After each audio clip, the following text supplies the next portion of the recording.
લોકસભા ચૂંટણીને હવે ગણતરીના દિવસો છે બાકી અને ભાજપમાં ભરતી મેળો અટકવાનું નામ નથી લઈ રહ્યો। જ્યાં સુરત આપમાં મોટું ભંગાણ સર્જાયું છે। માલધારી સેલના ગુજરાત પ્રદેશ ઉપપ્રમુખ પોતાના 100 જેટલા કાર્યકર્તાઓ સાથે ભારતીય જનતા પાર્ટીમાં જોડાઈ ગયા। ભાજપ પ્રદેશ અધ્યક્ષ સી.આર. પાટીલના હસ્તે તેમણે કેસરિયા કર્યા હતા।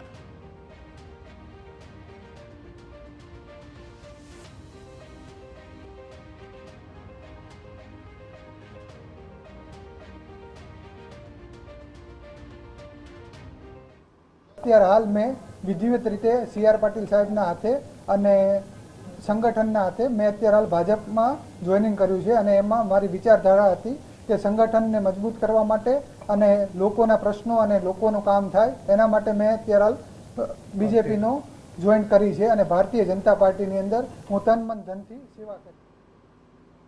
तो 2 દિવસ પહેલા આપના મોટા નેતા અલ્પેશ કથિરિયા અને ધાર્મિક માલવિયા ભાજપમાં જોડાઈ ગયા ત્યારે સુરત માલધારી સેલના 100 કરતાં વધારે કાર્યકર્તાઓ ભારતીય જનતા પાર્ટીમાં જોડાતા આમ આદમી પાર્ટીની ચિંતામાં વધારો થઈ ગયો છે। ભાજપના પ્રદેશ અધ્યક્ષ સી.આર. પાટીલ તેમજ શહેર ભાજપ અધ્યક્ષ નિરંજન જાંજમેરા માલધારી સેલના તમામ કાર્યકર્તાઓને ભારતીય જનતા પાર્ટીમાં આવકારી રહ્યા હતા। 100 જેટલા આગેવાનો અને કાર્યકર્તાઓ ભારતીય જનતા પાર્ટીમાં પ્રવેશ મેળવી રહ્યા છે। મુખ્ય તો પિયુષભાઈ દેસાઈ તેઓ ઉપપ્રમુખ છે માલધારી સેલ ગુજરાત પ્રદેશના આપ પાર્ટીના।